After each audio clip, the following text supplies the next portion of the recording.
हमारी अपनी भी कोताहियाँ हैं कि पूरा ये मामला जो है वो नहीं चल सका। जहांगीर तरीन साहब ने, असद उमर साहब और शाह महमूद कुरैशी साहब, इस झगड़े ने मुझे लगता है कि पार्टी को बहुत नुकसान पहुंचाया। और पहले असद उमर साहब फाइनेंस मिनिस्टर थे, जहांगीर तरीन साहब ने बड़ा जोर लगा के फारिग करवाया। असद उमर साहब जब आए, दोबारा आए, उन्होंने पूरी कोशिश करके तो जहांगीर तरीन को फारिग करवा दी। कुछ हमारी कोताहियां थीं जिसकी वजह से तब्दीली न आ सकी। असद उमर, जहांगीर तरीन, महमूद कुरैशी की लड़ाई ने पार्टी को बहुत नुकसान पहुंचाया। पहले जहांगीर तरीन ने असद उमर को वजारत खजाना से निकलवाया, बाद में असद उमर ने जहांगीर तरीन को फारिग करा दिया। विफाकी वजीर साइंस और टेक्नोलॉजी फवाद चौधरी का वॉइस ऑफ अमेरिका को इंटरव्यू। कहा, जब सियासी खला पैदा हुआ तो गैर मुंतखब लोग आ गए। लोग कहते हैं मिलिट्री के पास ओहदे हैं, सिविलियन को आगे लाए। पहले अपनी पार्लिमानी और सूबाई क़यादत तो देख लें। इस क़यादत के साथ सिविलियन बालादस्ती आ सकती है। वजीर आजम ने वजीरों को कह दिया कि आपके पास 5 माह हैं, इसके बाद वक्त हाथ से निकल जाएगा। मुल्क में वजीर आला और चीफ सेक्रेटरी के ओहदे बुराई की जड़ हैं। वज़राए आला माली लिहाज से वजीर आजम से ताकतवर हो गए। सूबे मुझसे पूछ लेते तो ऐसा लॉकडाउन करने नहीं देता। वजीर आजम कहते हैं कि सोचना चाहिए कि लोगों पर क्या असर पड़ेगा।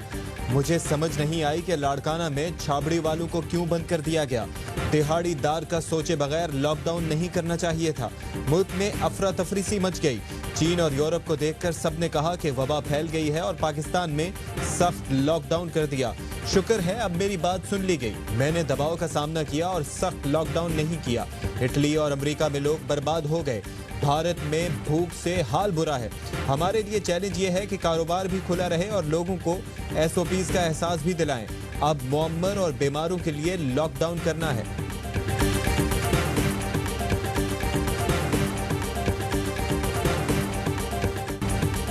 जो ईदी से चंदा ले ले उससे अल्लाह बचाए। कौमी असम्बली में PP रुकन की हुकूमत पर तनकीद। कहते हैं ईदी से चंदा ले लिया, फैसल ईदी को पहचाना भी नहीं। विफाकी हुकूमत सिंध के अस्पतालों पर कब्जा करना चाहती है। स्टील मिल्स के मुलाजमीन से उनके घर छीनना चाहती है। हम ऐसा नहीं करने देंगे। ये असम्बली नहीं चला सकते, उसे भी ऑपोजिशन चला रही है। अस्पताल क्या चलाएंगे?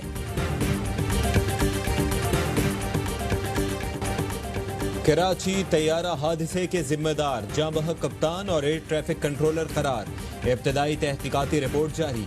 कप्तान ने प्रोसीजर पर अमल नहीं किया, जरूरत से ज्यादा पुरएतमाद था। इंजन रनवे से टकराए तो उसी वक्त तैयारे को रोकना चाहिए था। अप्रोच टावर ने कंट्रोल टावर को स्विच ओवर नहीं दिया।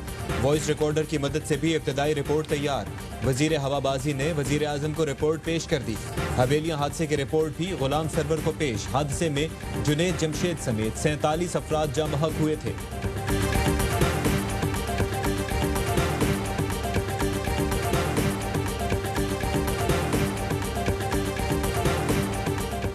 पाकिस्तान क्रिकेट टीम के 3 खिलाड़ियों के कोरोना टेस्ट मुस्बत आ गए। PCB ने बताया शादाब खान, हैदर अली, हारिस रऊफ के कोरोना टेस्ट मुस्बत आए। तीनों खिलाड़ी दौरा इंग्लैंड के लिए स्क्वाड में शामिल थे। तीनों खिलाड़ी 15 दिन आइसोलेशन में रहेंगे। टेस्ट 2 मरतबा मनफी आने पर टीम को ज्वाइन करेंगे।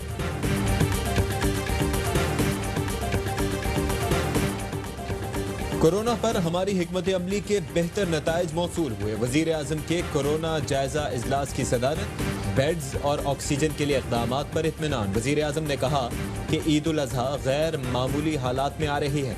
सूबों की मुशावरत से जल्द SOPs फाइनल की जाएं। स्मार्ट लॉकडाउन के असरात, कोरोना का ग्राफ नीचे आने की उम्मीद। 24 घंटे में 89 अफराद जामहक, 4471 नए केसेस रिपोर्ट। कोरोना से मजीद 5 हेल्थ वर्कर्स इंतकाल कर गए। जामबहक फ्रंटलाइन सोल्जर्स की तादाद 53 हो गई। इस्लामाबाद के मजीद 4 सेक्टर्स 36 घंटे में सील करने का फैसला। पेशावर के मजीद 2 इलाकों फेज 7 हयाताबाद, मंदी हसन खेल में स्मार्ट लॉकडाउन।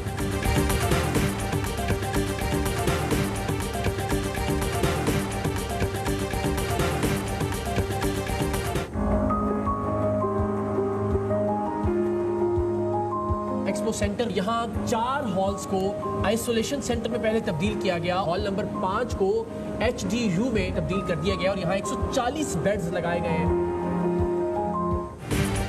सिंध हुकूमत का कारनामा, कराची एक्सपो सेंटर में 68 घंटों में 140 बेड का हाई डिपेंडेंसी यूनिट कायम कर दिया। ARY न्यूज की टीम ने पाकिस्तान के सबसे बड़े HDU का दौरा किया। CEO इंडस हॉस्पिटल डॉक्टर बारी ने बताया 72 घंटों का वक्त था, तहम पाक फौज के तकनीकी मुआवनत ने काम वक्त से पहले ही अंजाम दे दिया। CEO Hospi health care system Masood Ahmed ने बताया सिर्फ 3 से 4 दिन में मशीनरी लगाई गई। 140 HDU बेड्स के इजाफे से सिंध में बेड्स की कुल तादाद 1693 हो गई है। तालीमी इदारे खोलने या न खोलने का फैसला 2 जुलाई को होगा। वजीर तालीम बताते हैं कि तमाम सूबों के वज़रा का इजलास बुलाएंगे। निजी स्कूल मालिकान का भी बहुत प्रेशर है। तजवीज़ है कि पहले यूनिवर्सिटीज खोली जाएं। बड़े बच्चे SOPs पर अमल कर सकते हैं।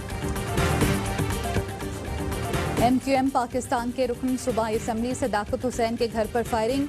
सदाकत हुसैन के भाई और बहनोई जख्मी हो गए। जख्मियों को तिबी इमदाद के लिए अस्पताल मुंतकिल कर दिया गया।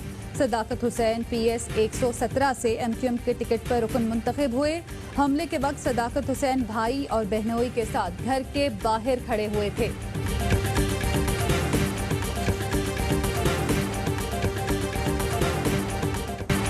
भारतीय इश्तियाल अंगेजी से खित्ते का अमन निशाने पर है। अक़वाम मुत्तहिदा नोटिस ले। वज़ीर ख़ारिजा का OIC के कश्मीर राबता ग्रुप के हंगामी इजलास से खिताब। शाह महमूद कुरैशी ने कहा कि लद्दाख की सूरत हाल से तवज्जो हटाने के लिए भारत फॉल्स फ्लैग ऑपरेशन कर सकता है। दुनिया को खबरदार कर दिया। बिलावल भुट्टो का ट्वीट, कहा मोदी की पॉलिसी ने चीन और भारत को आमने सामने खड़ा किया। खित्ते को गैर मुस्तहकम करने के लिए हिंदुत्व के फैलाव की इजाज़त नहीं दी जा सकती।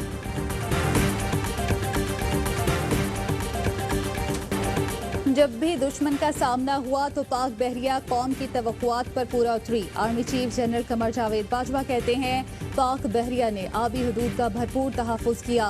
नेवल वॉर कॉलेज लाहौर का दौरा, फैकल्टी अरकान स्टाफ कोर्स के शुरा से खिताब। आर्मी चीफ ने कहा नेवल वॉर कॉलेज पाक बहरिया का किरान कदर इदारा है। यहाँ मुसल्लह अफवाज और दोस्त ममालिक के अफसरान की ट्रेनिंग की जाती है। यादगार शोहदा पर फूल रखे और फातिहा ख्वानी की। उज़ैर बलोच की, निसार मुराई की और बल्दिया फैक्ट्री फायर की, ये 3 GITs की कॉपी। उन्होंने मुझे उस खत का कोई जवाब नहीं दिया। तो मुझे इस बात की आज तक समझ में नहीं आई कि ये GITs क्यों छुपा रहे हैं।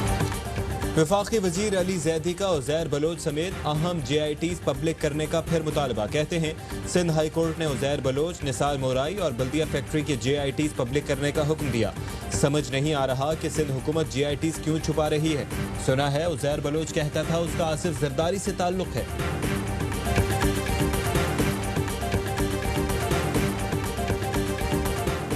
हल्फ लेता हूँ कि मैं पाकिस्तानी शहरी हूँ, मुईद यूसुफ का बयान हल्फी। वज़ीर आज़म के मामले ख़ुसूसी मुईद यूसुफ ने अपना बयान हल्फी 19 जून को जमा करा दिया था।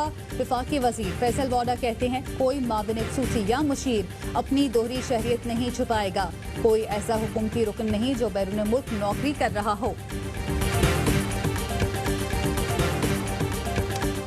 बरतानिया से PIA की सर्विसेज बहाल। पाकिस्तान कौंसलेट लंदन ने तस्दीक कर दी। कहा मुसाफिर बराह रास्त या एजेंट के जरिए बुकिंग करवा सकते हैं। कौमी एयरलाइन का खुसूसी परवाजों का ऑपरेशन जारी। PIA मजमूई तौर पर 31 इंटरनेशनल परवाजें ऑपरेट करेगी। पाकिस्तान से 9 खाली परवाजें अबू धाबी, दुबई और चीन जाएंगी। पाकिस्तानियों को वतन वापस लाएंगी।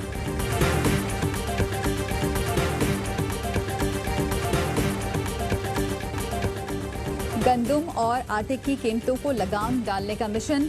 PCC ने निजी शोबे को गंदम की दरामद की इजाजत दे दी। कोई हद नहीं होगी। सूबाई हुकूमतों को फौरी गंदम की रिलीज की पॉलिसी के ऐलान का कहा जाएगा। पंजाब आइंदा 2 माह के दौरान सूबे की फ्लावर मिल्स को 9 लाख टन गंदम फराहम करेगा। सेहत के शोबे के लिए ऑक्सीजन सिलेंडर्स पर टैक्स छूट देने की मंजूरी।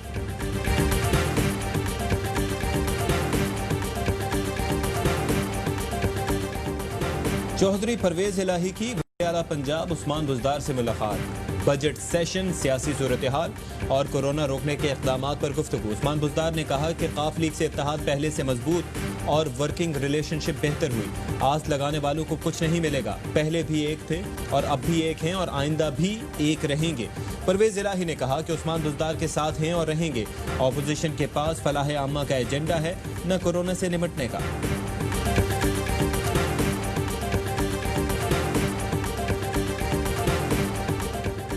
बजट में गरीब के लिए कुछ नहीं, जो बजट तरक्की के लिए मुख्तस किया उससे तो मंसूबे मुकम्मल नहीं होंगे। 15 लाख असातिज़ा को 4 माह से तनख्वाहें नहीं मिली। अमीर जमात इस्लामी सिराजुल हक का सेनेट में खिताब, कहा हुकूमती मंसूर का कोई वादा वफा न हो सका, हुकूमत रेवेन्यू का हदफ कहां से पूरा करेगी। जस्टिस फायज ईसा केस का फैसला एफबीआर को बाज़ाब्ता तौर पर मौसूल। अदालती फैसला सदर, वजीर आजम और वजारत कानून को भी मिल गया। एफबीआर को फैसले के एक हफ्ते में जस्टिस फायज ईसा के अहल खाना को नोटिस जारी करने का हुक्म।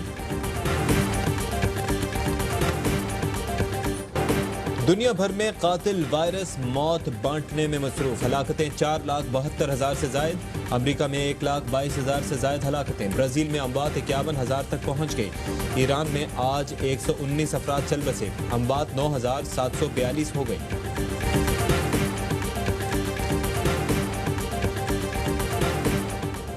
कोरोना वायरस ने दुनिया बदल कर रख दी। लोगों ने वायरस के साथ जिंदगी गुजारने के तरीके ढूंढ लिए। बैंकॉक में लिफ्ट में बटन के बजाय पैडल्स का इस्तेमाल। बरतानिया में दफातर में काम करने वालों के लिए कार्डबोर्ड बॉक्स तैयार। सोशल डिस्टेंसिंग स्क्रीन भी नस्ब। कई यूरोपीय मुल्कों ने रेस्टोरेंट्स में डाइनिंग के नए तरीके मुतारिफ करा दिए।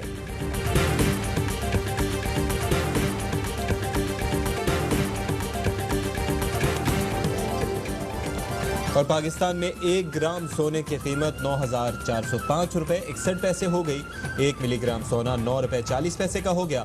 मुत्तहदा अरब अमारात में 1 मिलीग्राम सोने की कीमत 20 फिल्स हो गई।